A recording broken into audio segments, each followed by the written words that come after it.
ఒకవేళ పరలోకంలో ఇదే డిస్కషన్ జరిగినట్లయితే యేసుక్రీస్తు, సరే నాన్న, తండ్రి నన్ను పంపిస్తున్నావు, బాగుంది, మరి వెళ్ళిన తర్వాత నువ్వు చెప్తుందంతా వింటున్నాను, నేను చచ్చిపోతానా?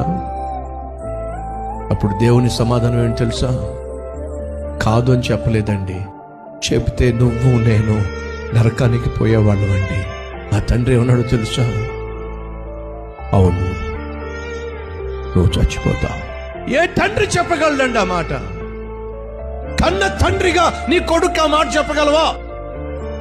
నీ వల్ల అవుతుందా? మరి పరలోకమందున్న తండ్రి తన కుమారుని లోకానికి పంపిస్తున్నప్పుడు చెప్పి మరీ పంపించాడండి. నాయనా, నేను ఒక పని మీద పంపిస్తున్నాను, నువ్వు ఆ పనిలో ప్రాణం పెట్టాల్సి ఉంటుంది, చచ్చిపోతావు.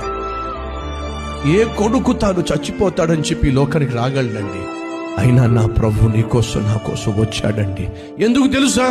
నువ్వు నేను చావకూడదని, నువ్వు నేను నరకానికి పోకూడదని. ఇంత అద్భుతమైన దేవుడు ఈ లోకంలో యేసుక్రీస్తు కాకుండా ఇంకెవరైనా ఉన్నారా?